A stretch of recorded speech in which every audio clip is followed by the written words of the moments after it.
Bonjour et bienvenue dans ce journal. Aujourd'hui, c'était un mercredi pas comme les autres, un mercredi de soldes. Et les commerçants, après avoir guetté les clients lors des soldes flottants, attendaient donc avec impatience ce 12 janvier. Alors, les clients étaient-ils au rendez-vous? Et comment s'annoncent ces soldes? Bonnes affaires ou pas? Regardez ce sujet, il est tourné par Flore Daven et Stéphanie Zemet. À vos marques, prêts, feux soldés. Au centre commercial des Trois Fontaines de Cergy, c'est une matinée plutôt tranquille pour un premier jour de solde. Les commerçants restent cependant optimistes pour le chiffre de la journée. Une bonne impression des soldes, un beau démarrage. On a quand même 22 000 € à faire aujourd'hui, donc on est très optimiste, je pense que ça ira. Pour ces soldes d'hiver, les clients prévoient des budgets limités. En moyenne cette année, les Français dépenseront un peu plus de 200 €. Là, je pense que ce matin, j'ai dû dépenser 200 € facilement. 200, 250 €. En moins d'une centaine d'euros, normalement ça devrait être bon. Et cette année, les remises sont alléchantes dès la première des marques.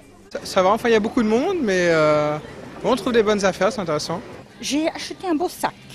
Au lieu de 200 €, 100 €, voilà. Et pour contenter les petits budgets, les enseignes proposent des prix vraiment attractifs.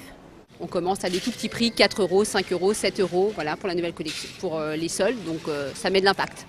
Jusqu'au 15 février, profitez des bonnes affaires, il y en a pour tous les goûts et surtout pour toutes les bourses. En bref, le nouveau schéma départemental et d'accueil des gens du voyage est entré en vigueur le 1er janvier. Si le précédent plan qui datait de 2004 prévoyait la création de 1035 places, seuls 240 ont été réalisées. Le nouveau en prévoit encore plus et pourtant, le collectif de défense des gens du voyage du Val d'Oise l'a accueilli avec beaucoup de réserves, comme l'explique Jean-Pierre Dacheux au micro d'Adrien Hilpert.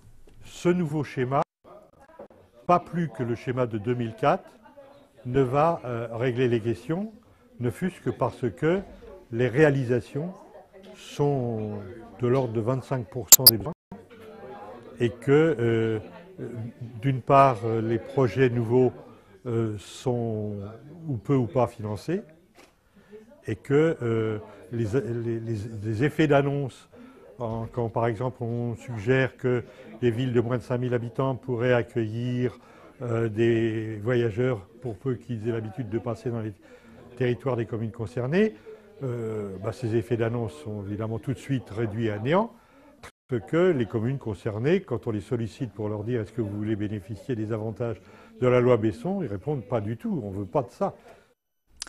Politique, maintenant avec les cantonales et les pronostics du patron des socialistes du Val d'Oise. Invité de l'émission de VOTV cantonale 2011, Dominique Lefebvre prédit une large victoire, on l'écoute.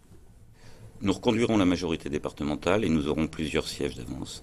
Et je pense plusieurs, que... c'est combien? Moi j'ai dit qu'on pouvait gagner jusqu'à 5 cantons sans en perdre. Maintenant c'est un combat politique. Je vous dis que la perspective est là et que je ne serais pas étonné qu'entre la situation actuelle et cette perspective qui effectivement serait celle d'une dynamique de gauche très forte dans le pays, d'une dynamique départementale avec de très bons candidats, dans le cadre de la dynamique d'accord avec Europe Écologie Les Verts et de second tour avec le Parti communiste, nous arrivions à le faire. Mais je pense que nous allons renforcer la majorité départementale. En tout cas, nous faisons tout pour. C'est la logique de nos accords, c'est la logique de choix de nos candidats, c'est la logique de la campagne que nous commençons ce week-end en présentant le bilan de ce département. Quand on aime le Val d'Oise, on vote à gauche et on vote socialiste. Et là où les socialistes les soutiennent, on vote dès le premier tour Europe Écologie Les Verts. Et on poursuit ce journal avec notre série Ce qui vous attend en 2011, un tour d'horizon des grands dossiers économiques proposés par Adrien Hilpert. D'Enghien-les-Bains, on connaît son célèbre casino, son lac et ses rues commerçantes. On avait presque oublié ces termes fermés depuis plus de 2 ans. Eh bien, l'année 2011, le mois de mars plus précisément, marquera le retour de l'établissement thermal avec des nouveautés en soins médicaux et notamment une cure anti-stress. Une réouverture attendue qui va permettre à la commune de garder son statut d'unique ville thermale d'Île-de-France. Un nouveau bâtiment qui ouvre, c'est aussi le cas à Cergy avec l'École nationale supérieure de l'électronique et ses applications, l'ENCA, une structure de 4500 m² qui accueillera notamment les laboratoires de travaux pratiques, ouverture prévue pour juin 2011. À Cergy toujours et plus globalement sur l'agglomération, 2011 verra également l'arrivée de la fibre optique sur les 12 communes de Cergy-Pontoise.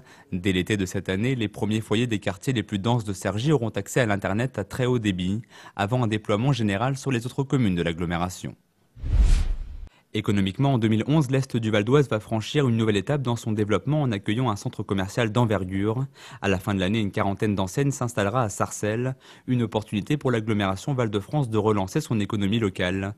700 embauches réservées aux habitants des alentours devraient voir le jour dans les prochains mois. Voilà, ce journal est maintenant terminé. Merci de l'avoir suivi. On se retrouve bien sûr dès demain. Et d'ici là, l'info continue sur vonews.fr.